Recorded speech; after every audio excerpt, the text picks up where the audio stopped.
episode of Chris's Classic Cinema. My name is Chris Wyatt. And I'm Jayden. So, as you probably know by now, the Olympics have come and gone. And wow, was that quite an Olympic event or what? I mean, breakdancing. That was a thing. Yeah, plus all those world records being broken. Oh, sadly, it's the last year. Did you know that this is actually the last year that they're going to be doing boxing as an Olympics for?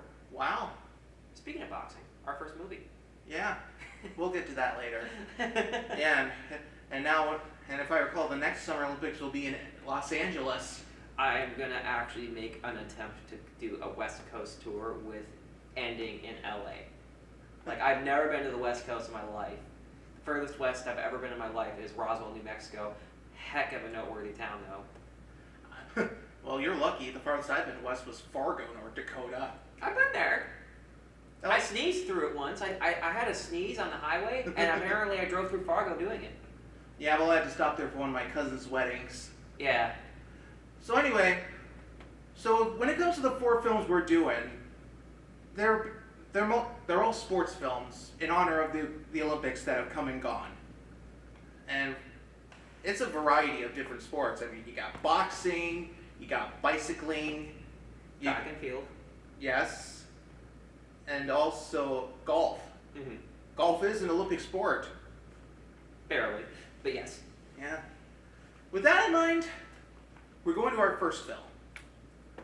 Now, this film was a big hit when it came out. If I recall, it was like the highest grossing film of 1976. It also received the Academy Award for Best Picture. Mm-hmm. I am talking about the film that made Sylvester Stallone an icon, Rocky.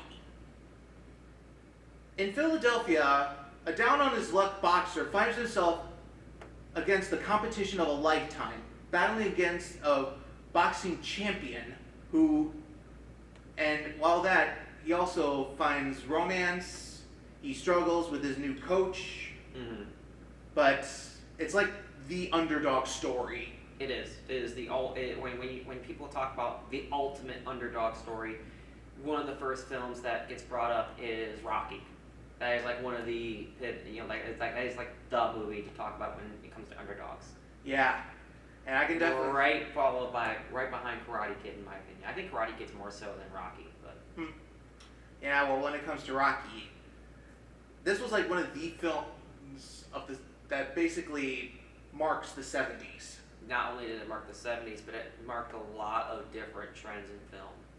You know, like the montage, and not to mention a lot of iconic lines that many different forms of media still mimic to this day. Yeah, I mean, you can't think about Rocky like thinking, "Yo, Adrian!" Mm-hmm. Exactly, or the iconic running up the stairs.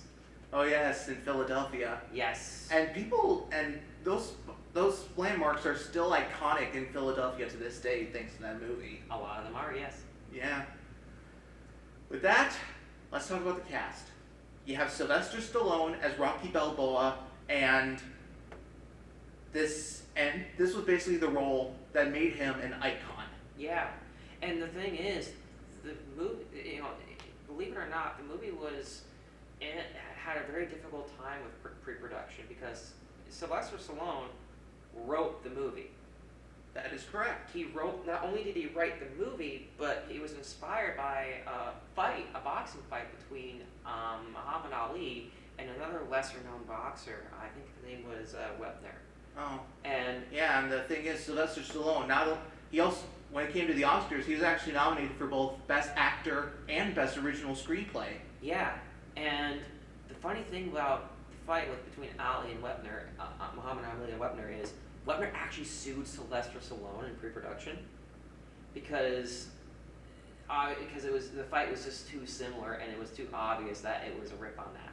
Because Webner's goal going into his boxing champion was he just wanted to go toe-to-toe with Ali. He didn't care about winning. He just wanted to take Ali the distance. Because this was when Muhammad Ali was still at his peak, but kind of on the decline. People could tell he was going to be on the decline basically at any fight now. Yeah, but when it comes to Stallone, I mean, he owned the role. He certainly did. That accent made the movie. Yeah, I mean he's tough guy. plus the Italian descent. I mean, think about it. He's even, if I recall, they call him the Italian Stallion. The Italian Stallion, yeah. Because he's also connected with the mafia. Yes, he is. You know, basically being the muscle of a mafia group to make certain companies or people, private individuals, pay up for insurance. And then you have his girlfriend Adrian, played by Talia Shire. Yeah. And the chemistry between them is pretty good. It's very, very good. A little awkward, but so are a lot of early relationships. I mean, she starts off as this simple pet shop worker, and next thing you know, her brother, played by Burt Young, who's also Rocky's best friend, hooks him up. Yeah. And actually leads him to being a bit jealous about Rocky's success. Well, that's a short-lived jealousy because they were able to come to an agreement halfway through the movie.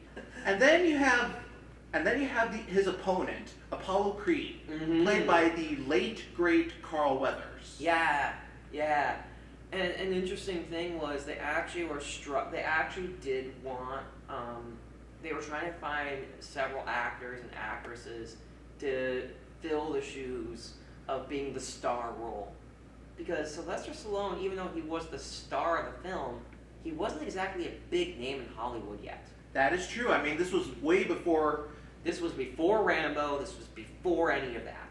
Yeah, and if anything, before that, I found out he started off as just like very, very small roles. He even did like a small role in the TV show MASH. Yeah, yeah. You know, and the only, you know, he had this screenplay that he wrote in a few days, literally in a few days, and it caught the attention of all things Henry Winkler. Huh. Yeah. The himself. Yeah, and Henry Winkler, you know, used some of his connections, called up a brother in the film industry, one thing led to another, and next thing you know, they're making a movie. Yeah, it got greenlit. Yeah, with the director,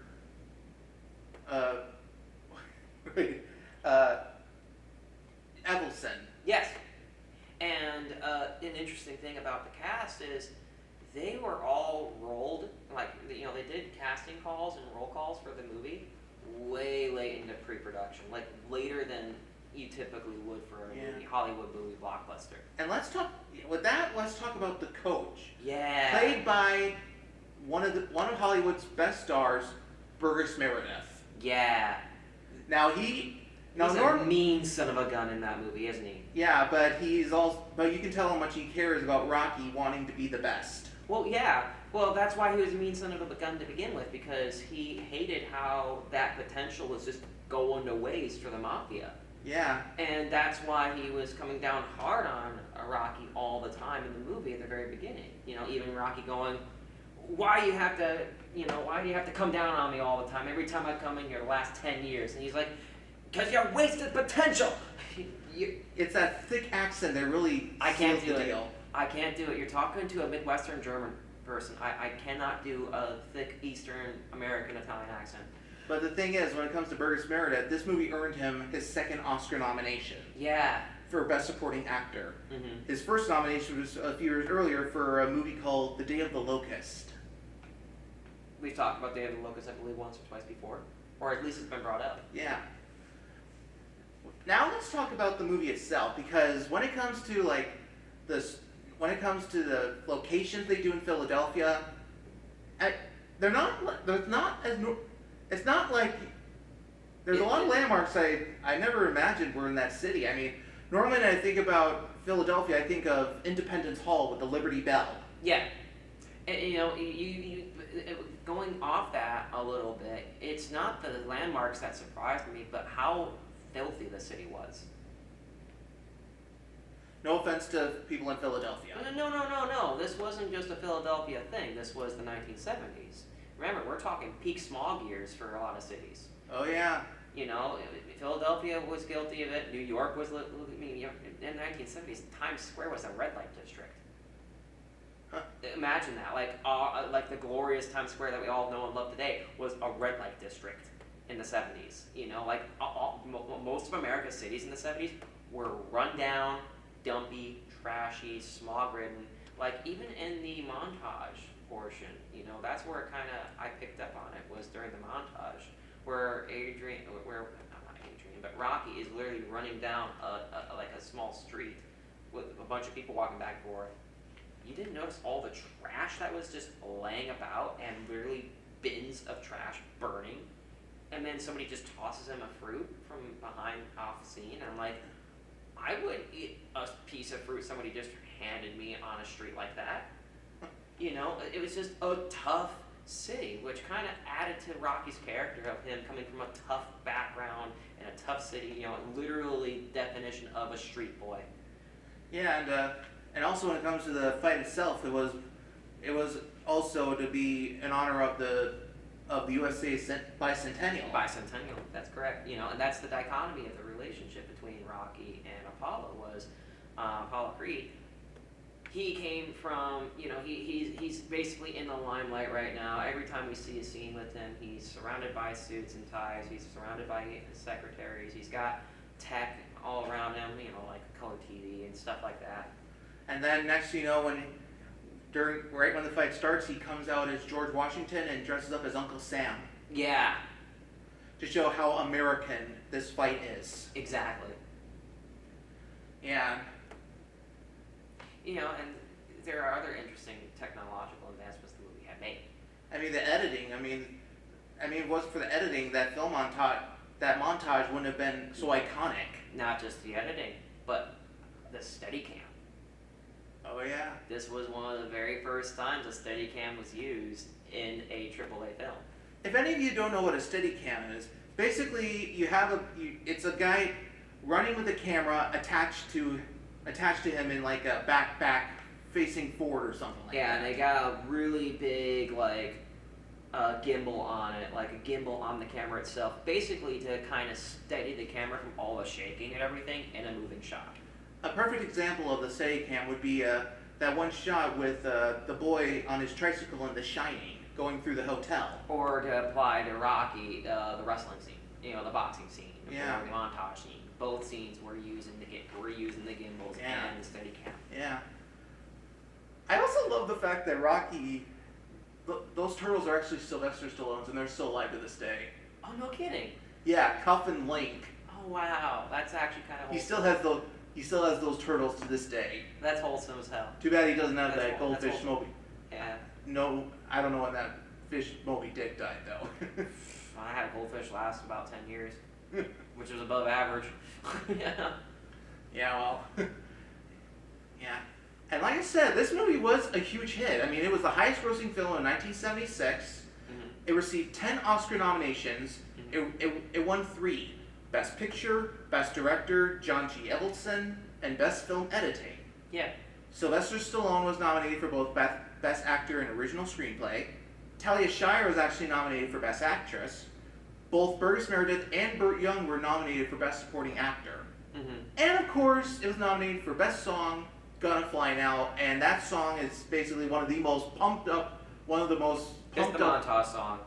It's one of those songs that just makes you want to go out and exercise, just like Eye of the Tiger in Rocky 3. Yeah. Which was also Oscar nominated. Yeah. You know, not to mention that it just spawned a whole series of movies and launched Sylvester Stallone into a career that I would argue is on the decline, but lasted many decades.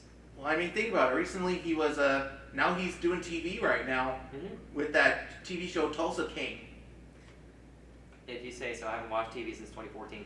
And also recently, he was the voice of King Shark in James Gunn's The Suicide Squad. Yeah, that one I do know. And this movie also made a lot of lists on the American Film Institute. Rocky Balboa is named the 4th greatest movie hero of all time. It was named the 2nd best sports film ever, right behind another boxing film, Martin Scorsese's Raging Bull with Robert De Niro. Gonna Fly Now was named as one of the top 100 greatest songs. It was named one of the top 5 most inspiring films in their 100 cheers. Man, it just shows how iconic this movie is for the 70s. It is. And think about the franchise that it spawned. I mean, it had 5 sequels plus a spin-off series with Creed. Right. Now that being said, despite all the song and like all the praise, there are some drawbacks to the movie. There are some, like it is a movie from the '70s, for example. So it's gonna have grainy color. It's gonna have and the accent's gonna be kind of an eye roller a little bit. Like you could tell he's hamming it up for the camera a lot. And not only that, but another thing is just how Philadelphia is presented as well. Like we mentioned, how trashy and filthy it was. A lot of people don't picture a city like that anymore. Yeah. Yeah. And this wouldn't be the first time Sylvester Stallone got nominated for playing Rocky. No. When Creed came out in 2015, he actually received an Oscar nomination for Best Supporting Actor for playing Rocky Balboa in that movie. Mm-hmm. It also earned him a Golden Globe. Mm-hmm. Overall, what would you give the movie? I'm giving it a solid 4 out of 5 stars. I agree. 4 out of 5. It's a good number. Yeah, and 1976 was a very good year for movies. I mean, All the President's Men, Network, Carrie. That one's still pretty good. Mm-hmm. And the fact that the movie's almost 50 years old too, but still looks so good. Yeah. Like no doubt. Like it's definitely a movie that you gotta watch at least once or twice. Like it is one of the greatest films of all time, no doubt, and it is definitely one that you gotta watch once or twice. Yeah, and I wouldn't mind watching maybe like a few of the sequels, but I don't know about Rocky 5 though. I mean, seriously, a robot? Yeah. That does kind of jump the shark. Yeah, but it wouldn't be the only franchise that has done that. That is true. So that was Rocky. Now we're going ahead to 1979 with a movie that deals with bicycling. In this case, a bicycling event that happens at Indiana University in Bloomington, Indiana, the Little 500. Mm-hmm. Now this movie was written by a guy that actually experienced it and watched it, if I recall. I think he even raced in it. Mm-hmm. The movie, Breaking Away. 4 high school graduates are wondering about the future. Meanwhile, one of them has become so infatuated with Italian culture that it's starting to annoy his dad. Along with that, they're also finding themselves being signed up for this big bicycling competition that could make them local celebrities. Now, this is the first time I ever saw this movie, and I honestly really enjoyed it. I gotta say, this was the first time I've seen this movie too, or even heard of it, and I really didn't. Well, if anything, this movie is really, I mean, I know you said earlier that it hasn't aged that well. Yeah, there really wasn't anything special with the technique of the filming or anything like that. There are some things that are relatable in the movie that I'd say are really relatable. That's only because I myself am from a college town that was a similar size and a similar economic position. Well, the thing is, compared to UW-Whitewater, Bloomington has well over, as if I recall, it has like almost 80,000 people. Well, I was referring to more of the relationship between the townies and the college. I can agree with that. A lot of growing up in Whitewater, there were some times where you kind of despised the college students, and every few years there's a new college star in town, and then every couple of years there's another college town, and local celebrities in Whitewater never lasted more than a couple of years because the turnaround rate in Whitewater was so high. Yeah, well, Whitewater is definitely a lot smaller than Indiana University. Right. I read that that campus has like about 40,000 students, which is like 4 or 5 times of Whitewater, because Whitewater's campus was like around between 8 and 10. Yeah. Given depends on the year, but about 7 or 8,000 is about the norm. Now, when it comes to the cast, it has a lot of young celebrities that are still around today. Mm-hmm. I mean, Dennis Quaid, who just recently played Ronald Reagan in a biopic. Mm-hmm. Let me see. Jackie Earle Haley, who was later Oscar nominated for a movie called, I think, Little Children. You also have Daniel Stern, aka Marv, one of the wet bandits from the classic Christmas comedy Home Alone. And then you have Dennis Christopher as the guy who's obsessed with the Italian stuff.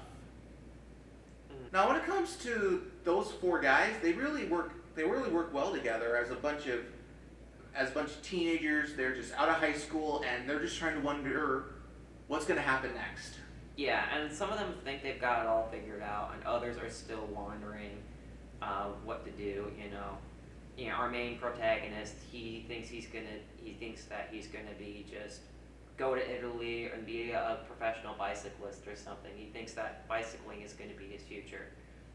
Yeah, and unfortunately, his obsession is starting to do a strain between him and his dad. Oh yeah, it did. It really did. But the thing is, his mom, played by Barbara Barry, she is as supportive as a mother can be. Very, very supportive, even going as far as to even participating a little bit and feeding into it a little bit by, like jamming out to the Italian music and also cooking Italian meals, much to the annoyance of the father.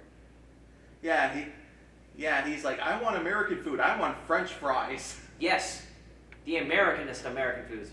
French fries. I prefer steak fries. Yeah, well, and also, yeah, when it comes to when it comes to those guys, they're supposed to be only 19. Yeah. But they're actually when it comes to 3, the cast members, they were like maybe 5 to 6 years older. But that was super common back then. That happened a lot. Like Grease. Sissy Spacek and Carrie. Or how about Grease?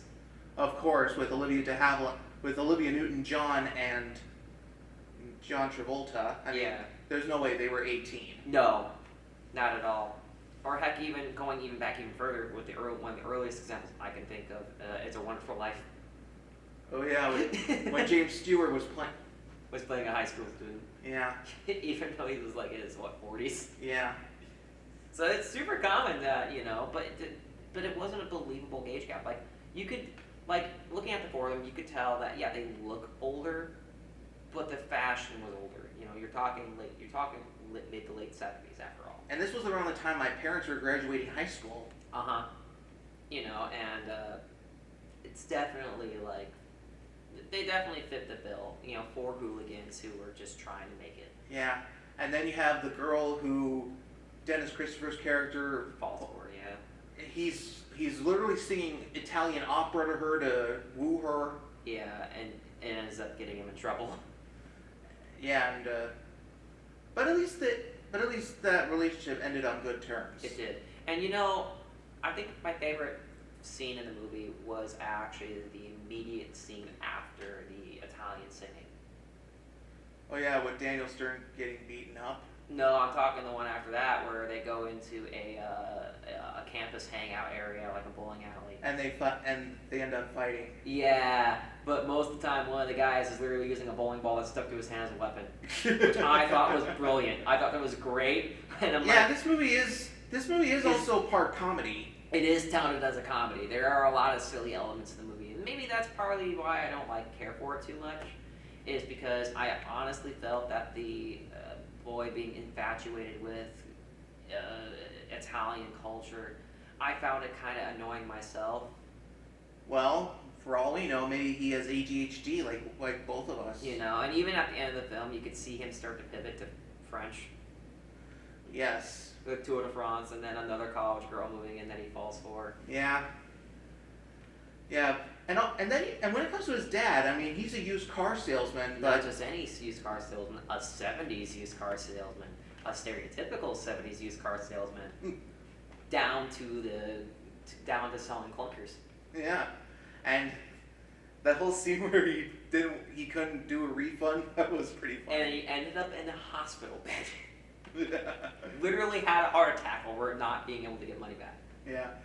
Now let's talk about the main race. Yes. Which has been around since the 50s. The Little 500. It's still popular in Indiana University. It's had a crowd of like about 25,000 as I recall. Yeah. And I gotta say, it's very interesting. I mean, with Indiana, I mean, it does make sense. I mean, with the Indy 500. Yeah, I'm a little biased. Truck's down the road. I prefer the local bicycle races around here across the Kettle Moraine, but I'm also biased. But no, it's I think the bicycling racing scene definitely had a lot of elements to it that were really noteworthy.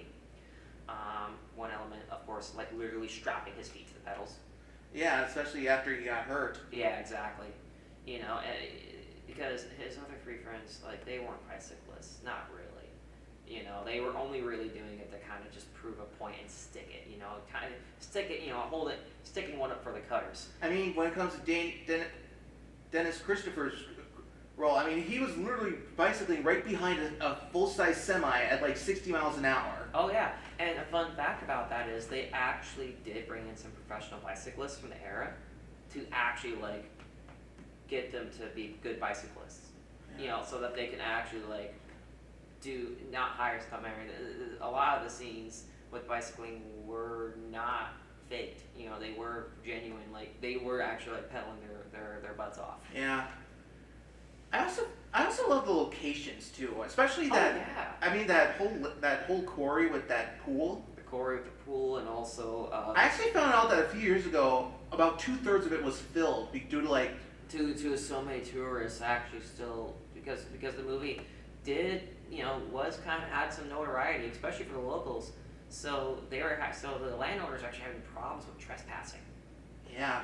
So they had to fill in part of it, and they took down a lot of trees, and they even leveled some of the rock formations just so people wouldn't have anything to jump off of in this pool. Yeah, because they were worried about them getting hurt or worse. Well, yeah, it's a it's definitely a concern. Yeah, but still, the locations are still pretty good. Oh yeah, I loved like I said, that comedy of a little town with a giant university is something I grew up with. It was the most relatable thing in the movie. Yeah, I mean, well, I don't know if I'd want it. I'm just glad I didn't go to a college that big. I would have gotten lost.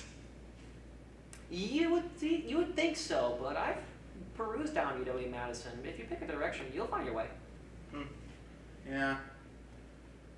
Now, when it comes to this movie, and there's also the music too. I mean, it's mainly Italian opera. Yeah. I mean, you have like music from The Marriage of Figaro, a bunch of other Italian operas, and it just really helps set the. It helps drive the point home that this guy is obsessed with Italy. That's all it really does. But it also helps too with like some of those sequences. I mean that like the bicycling. It really helps like keep the pace going. Oh, of course it does.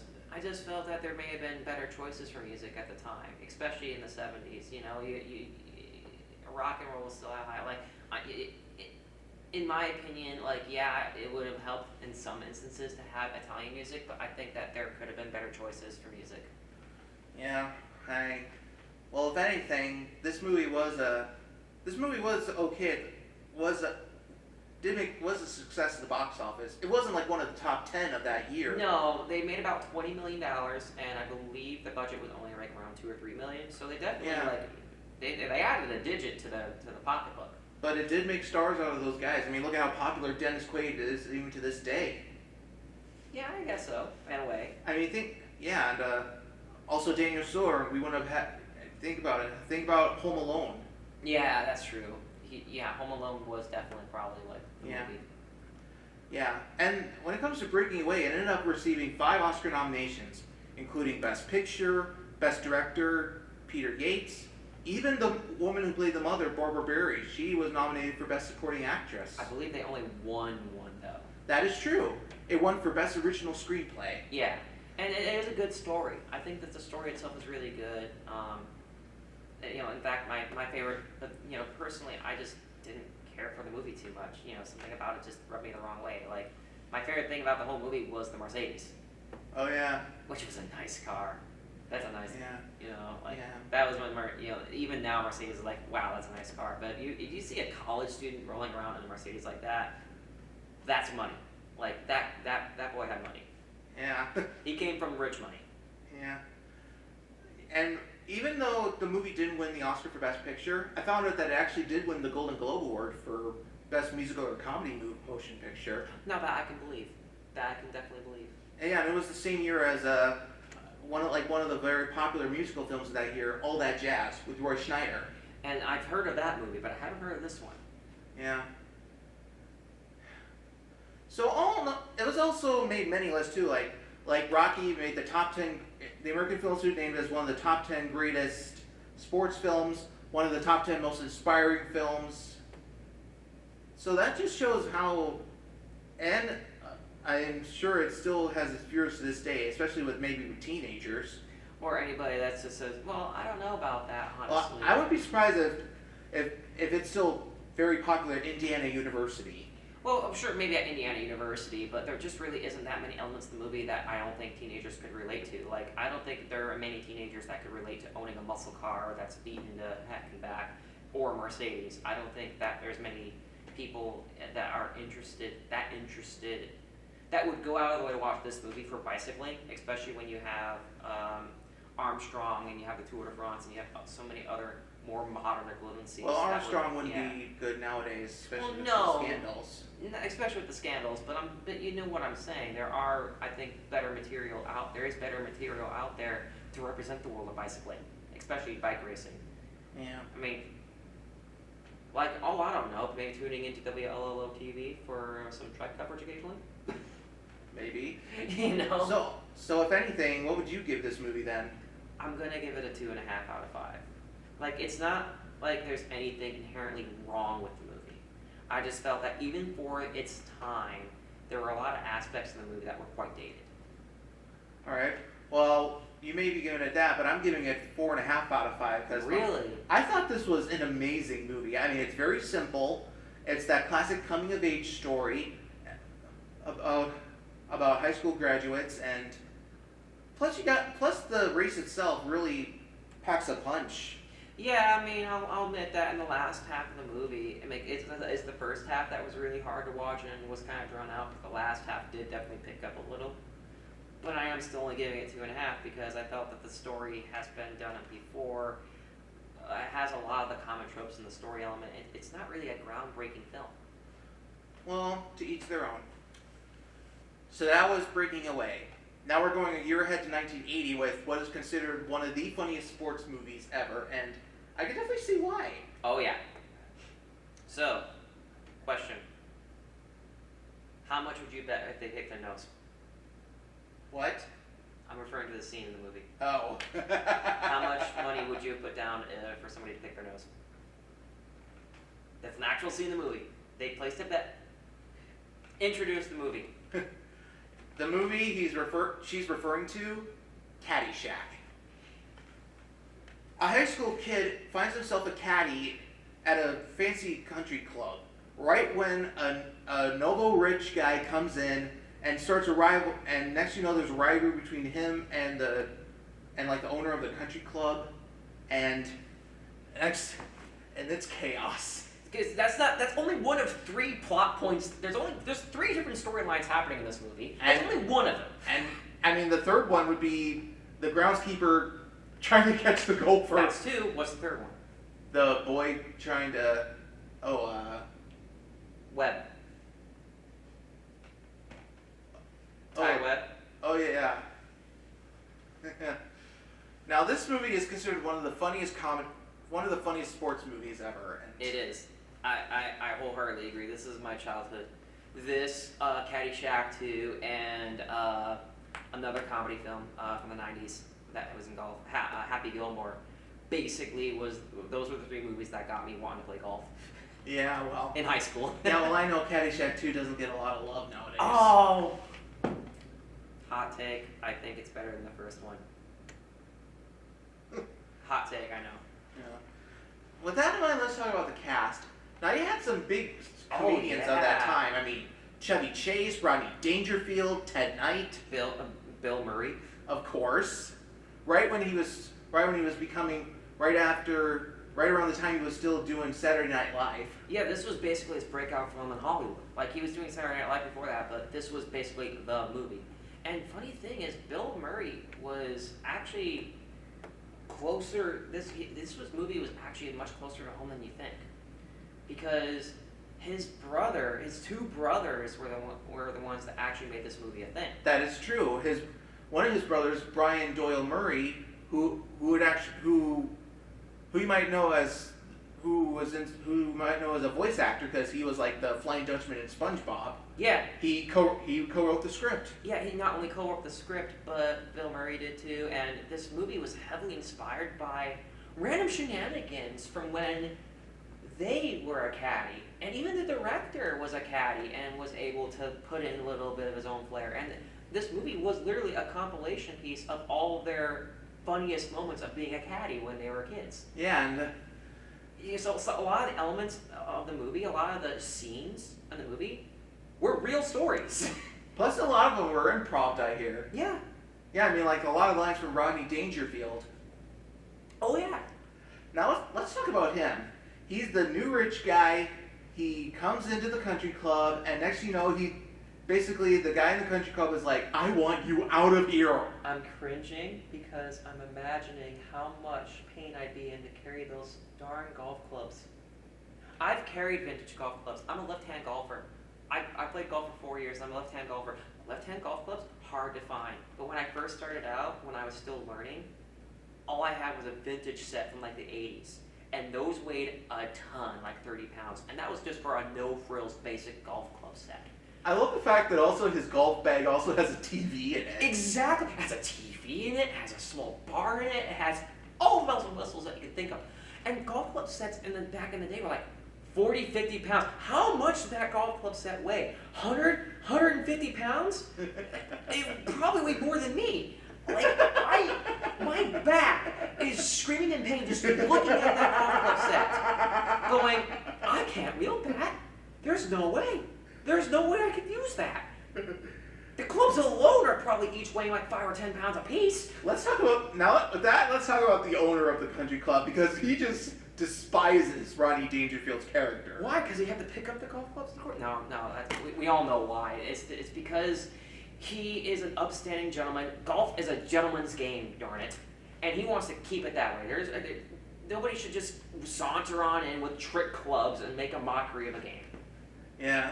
Along with that, Rodney Dangerfield did do some zingers to the character's wife. Yeah, and also promised everybody that they get laid at the end of the movie. Yeah.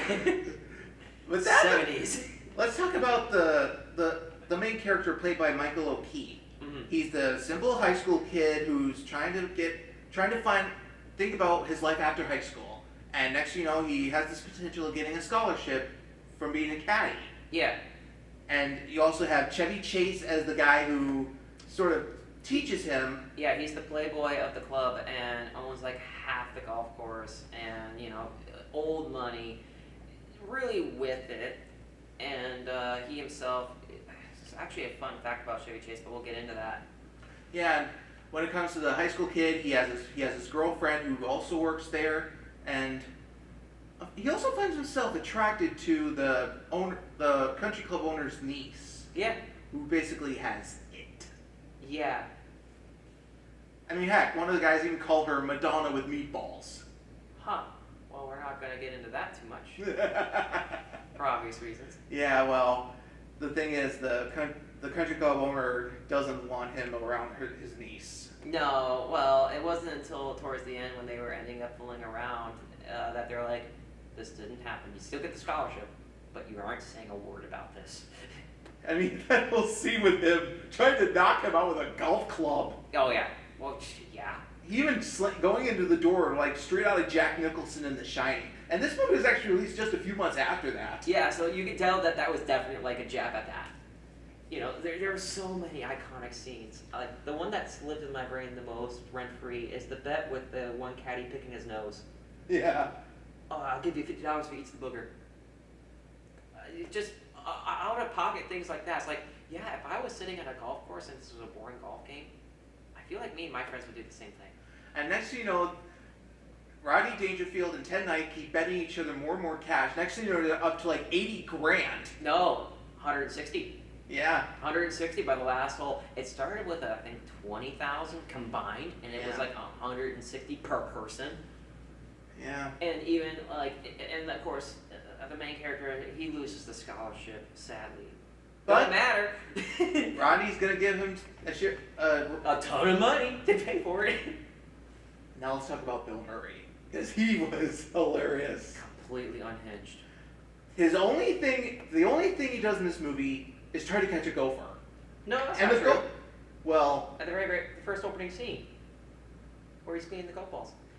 and all on that. This is the motion he was doing. I'm not making a gesture. I swear.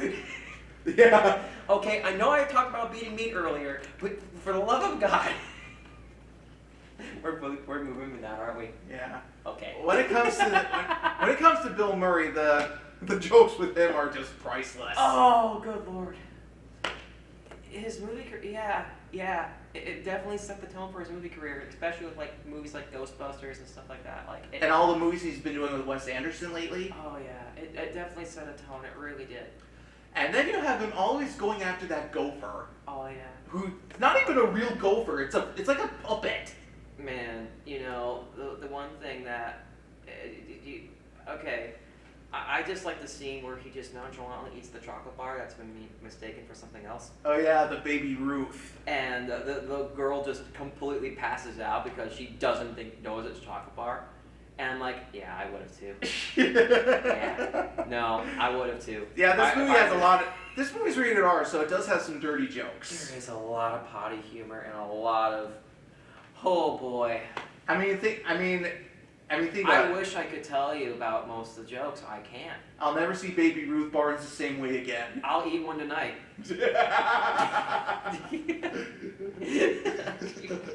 Yeah. Now, when it comes to let me see. Yeah, when it comes to Bill Murray, his character, it's just. Well, not just Bill Murray's character, but Chevy Chase's character too.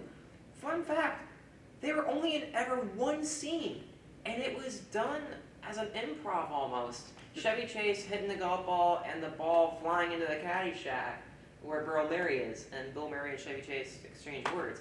That's the only scene they've ever shared in a film or in anything ever.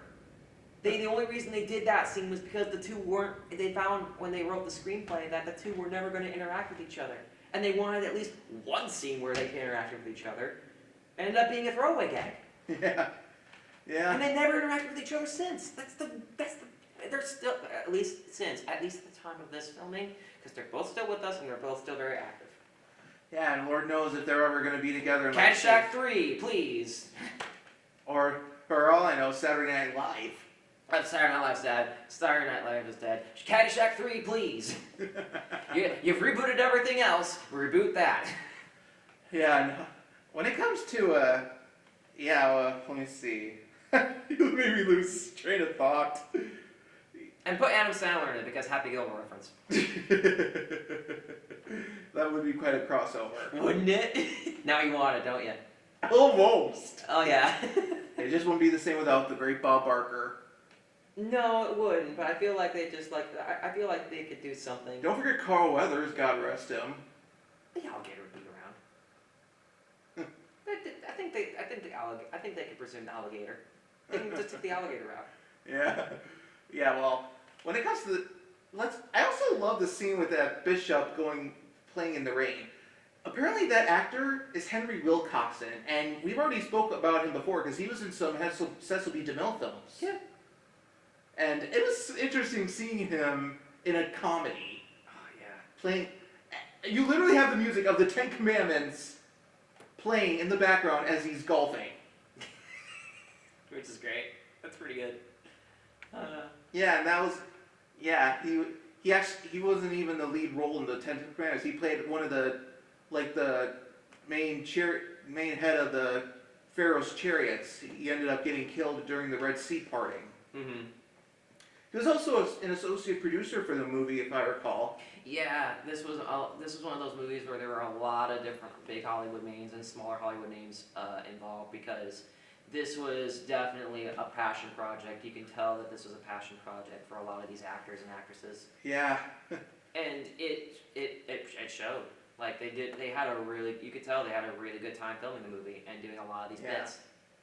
The one scene that made me laugh the most, that chef screaming out, "Dog food!"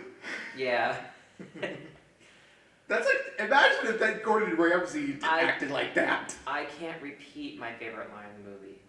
I don't blame you. I can't. It's not because he won't let me. It's because that the TV station would get shut down. I'm not even joking. Yeah, well, you can tell me afterwards. It's one of the George Carlin words. Yeah. Just out the top of the lungs. Just play the record. It's one of those 13. I also love the scene with the yachts. Oh yeah.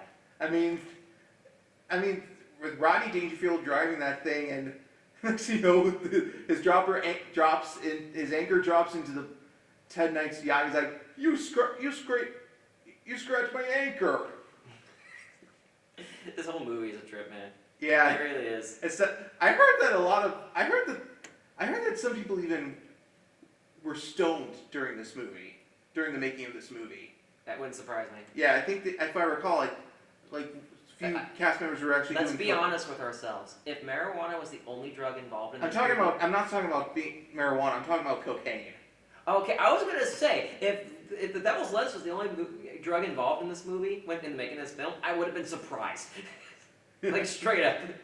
You're like those if you look at the title cover for if you look at the title cover for the movie and you see Rodney Dangerfield's eyes, oh yeah, there's no way he's not sober. There's no way he's sober in that movie. There's no way. Just look at the eyes, dude. Yeah. His eyes are gone. You know what it's a shame that this movie's rated R. If they cut out like a lot of the toilet humor and a lot of the cussing, this could have been like a good family film.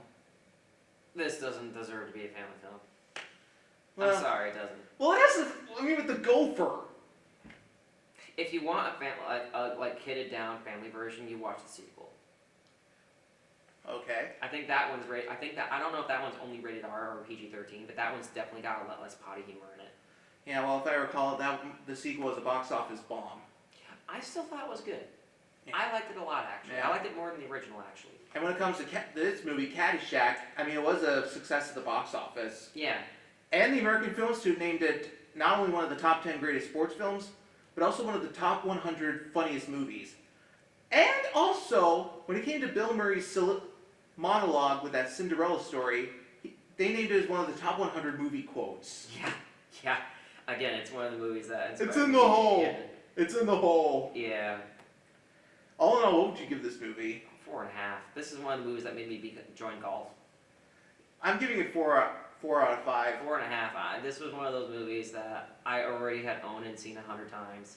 And when we were talking about doing this movie, he brought up Caddyshack, and I went, yes! Because I had already seen the movie a bunch, and all I did for preparation was just watch a couple clips online, just to kind of as a refresher. Well, I've never seen this movie, but I gotta say, it was definitely a trip. It's fun. Go watch it. But don't have the kids around. So that was Caddyshack. Now for our final film, we're going a year ahead to 1981 with another winner of the Academy Award for Best Picture. And this film actually takes place during the Olympics. In this case, the 1924 Olympics that also happened in Paris. So 100 years apart. Yes. The movie Chariots of Fire. When the 1924 Olympics comes around, two different athletes want to do all they can to prove themselves that they are the best athletes of their kind. One is a Jewish man who wants to prove he is like the best Englishman in the track, and another is a Scottish Christian who is worried about, who wants to try to keep ties with his religion while also wanting to race. Yeah. Now, when it comes to 1981, like I said, this was the movie that won Best Picture. It beat Raiders of the Lost Ark. Rightly deserved. I've seen both movies. I wholeheartedly agree that this is a better movie. In fact, out of all the movies we're talking about, despite my high praise for Caddyshack, I think this one is my favorite one. No kidding. Yes. Yeah, I mean, I honestly admit, this was a really impressive movie. Because, in my opinion, if you have an athlete in your family who's struggling to figure out what it means to be an athlete, this is probably the movie that is basically, you want to be an athlete, this is basically these are two textbook people that can show you what it means to be an athlete. The amount of sacrifice that it takes, the training, the conflict that it could have in your life, and it's an excellent way to demonstrate what it takes to be an athlete. Yeah, I mean, not just for Americans, but the movie takes place in Great Britain, so Yeah, yeah. just in general, it like just for any kind of athlete, I think this is probably the movie that you'd want to point to. Yeah, and when it comes to the two athletes too, I mean, you can definitely tell that they want to give their all. They do. Of course, one of them, and they're both based on real life athletes. This is actually based on a true story. Unfortunately, the movie isn't like completely historically accurate. Well, it's mostly historically accurate, actually. There are a couple of minor details in the movie that are inaccurate. Yeah. Like, and some even cut out. Like I found out that one of the racers actually won another medal during those Olympics. Abraham's not only won the gold medal for the 100-meter dash, he actually got if I recall, he also got a silver for a relay race. Yeah, and another thing too, like we talk about the one of the side characters actually ended up giving his position away to the Scotsman, so that the Scotsman can race. And he ends up getting the gold medal for the 400 meter. However, I couldn't find any information about that particular character winning an actual silver medal. Like, I couldn't find it on Wiki, I couldn't find it on the Olympics app, the Olympics page, website, I couldn't find it. And furthermore, like, we want to talk about inaccuracy. Here's a big one, actually, that is heavily glossed over and all parties just simply didn't care. And that's with Gordon and Abram. The singer that Abram falls in love with. That is true. I mean, they were never together.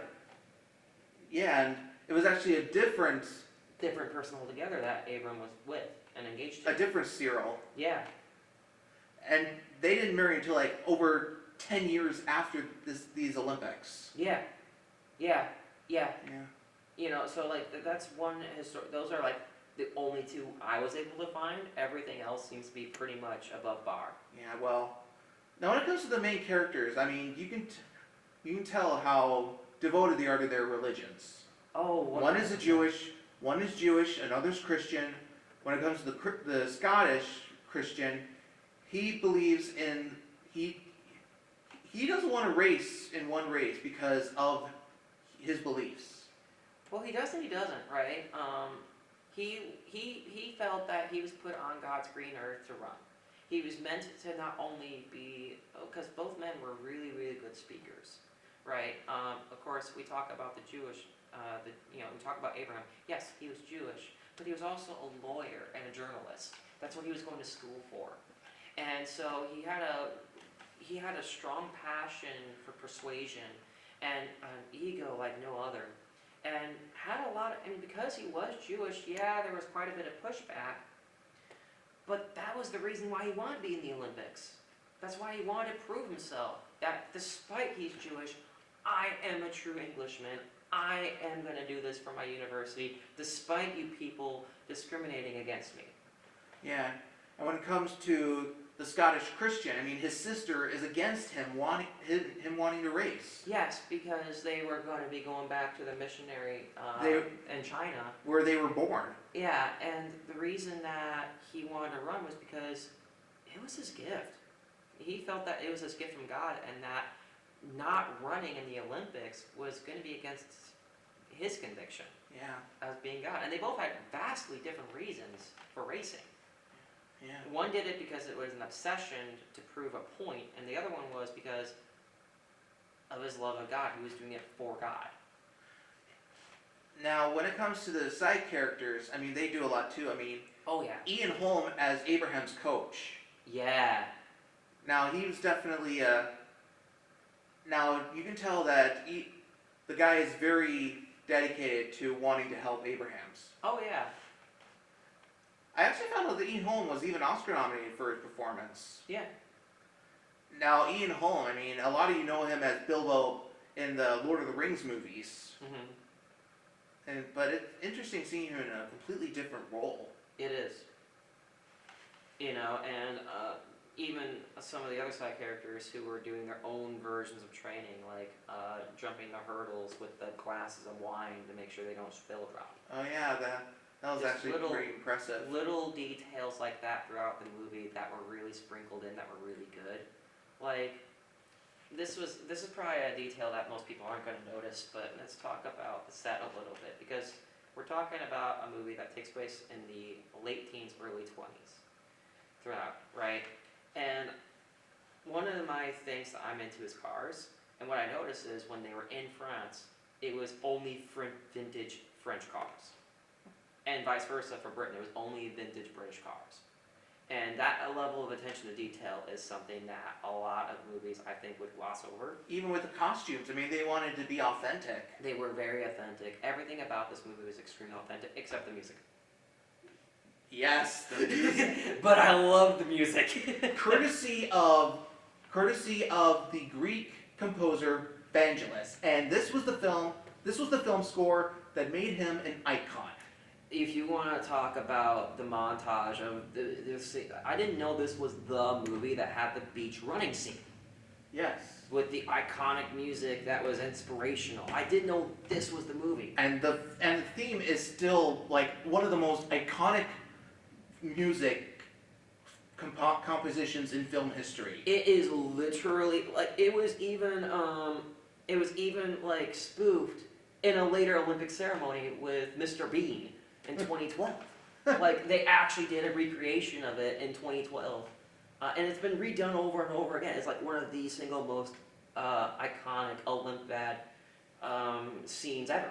And when it comes to the music, I mean, like she said, it's definitely modern because it actually uses synthesizers. Yes, very heavily noted. Which it is out of place, but the only time it's used is in the slow down montage. Like these slow down scenes where you could see the grotesque expressions on their faces as they're just giving it the all, just giving it the beans. Yeah, but the music is still amazing. It is. It is. I mean, it even won the Oscar for Best Original Score. It beat out John Williams for Raiders of the Lost Ark. Which again, I agree with. No kidding. I do. Listen, the only thing, like, are we gonna have another ET moment where I'm gonna say something that you're not gonna like? You like the music in Blade Runner better than E.T.? No. Yes, but no. I know like Vangelis also did the music for Blade Runner. Okay. I'm gonna say yes, but I also know what went into the work of Blade Runner's synthesizers. Like that is like the most rarest and most iconic synthesizer in existence. So yes, I'm gonna say Blade Runner is better than E.T. for the music. But I was actually gonna say that the pinball machine is better than the movie for Raiders of the Lost Ark. Oh, yeah. Well, let's talk about the story too. I mean, it's definitely mainly focused on those two guys. Oh, 100%. And there was supposed to be a third protagonist, but they felt that the movie was going to be a bit too busy, so they actually cut it out. It also features music from some comic operas of that time. They even have a whole sequence based on that comic opera, The Mikado. Mm-hmm. And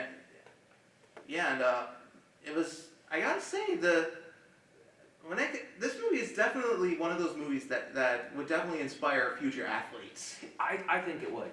I think this is probably, like, there's a lot of good moments in the movie that really rope you in. And it's actually kind of funny because Cambridge initially actually didn't want anything to do with the movie. In fact, yeah. they didn't want, and the reason for it is actually one of the plot points is because they didn't want to be associated with anti-Semitism. And they later regretted that decision because, of course, Cambridge has moved past that since then. And they would have, and because the movie was such a big success, it was kind of a shot in the foot. Yeah. Because now they're like, well, there goes our free advertisement. And another inaccuracy is that one of Abraham's associates at the college didn't even attend that campus. They attended Oxford. Yeah, like they were good friends, but they were in rival schools. Yeah, like I said, this movie isn't like 100% historically accurate. But it's a good movie. It It was a financial success at the box office. It received 7 Oscar nominations. It ended up winning 4, including Best Picture, Best Original Screenplay, Best Original Score, and Best Costume Design. Oh yeah. And like I said, Ian Holm was even nominated for Best Supporting Actor. Yeah. He actually lost to another guy who was in that Chariots of Fire, John Gielgud, but that was for him in the comedy Arthur. Mm-hmm. And this movie just barely made it into the top 100. When it comes to American Film Institute, it barely made it into the top 100 most inspiring movies of all time. It was number 100. Really? Yeah. Criminal. Yeah, well, and when it comes to music too, I mean, there was this dance version that was released, and that actually ended up winning a Grammy. Yeah, it's easy to see why. And Like early dance music, like early EDM was definitely starting to come into being in '81. yeah, and also the movie itself won a Golden Globe for Best Foreign Film. Yeah. Foreign film, I guess, kind of. Yeah. British, sure. Yeah, well, yeah, it happened a year. The same thing happened a year later with the movie Gandhi. Okay, that I can understand. But, you know, I don't know. I guess I don't really see Britain as foreign. Well, I guess if it's not America. Yeah! I actually found out that the guy who played the teenager in Breaking Away, Dennis Christopher, he was also in this movie as well. Oh, no kidding. Yeah, he played one of the American athletes. Oh, he was a little familiar. Okay, yep. Yeah. All in all, what would you give this movie? I'm gonna give it the same rating as Caddyshack, 4.5 out of 5. I'm giving it 4 out of 5. I mean, this movie is definitely a must-watch. It is. And frankly, there are some reasons why I can understand some reasons why it beat Raiders of the Lost Ark for Best Picture. Oh yeah. Like I understand why a lot of people would probably favor Raiders of the Lost Ark over this. I don't. You know, if you want to know why, there's a little video on there's a little video on YouTube where Big Bang Theory breaks down Raiders of the Lost Ark, and it's basically like the whole movie would have been the same outcome if Indiana Jones was not in the movie at all. Huh. Completely, you know, like it's a complete massive plot hole. Like there are, you know, that which I still enjoy both movies, but I think this one's slightly better. Huh. That's actually a surprise. I thought a person like you would prefer Indiana Jones. No, I'm sci-fi. Oh. Tune in next month. We're gonna do another sci-fi special. No? Yeah, Halloween. Oh yeah, that's right. Well, the question is, what movies are we going to be doing next month? I don't know yet. You guys have to tune in next time. Yep, so until next time, I'm Chris Wired. And I'm Jayden. And I guess next month we'll be getting ready for Halloween, so stay with us and thanks for watching Chris Classic Cinema. Bye.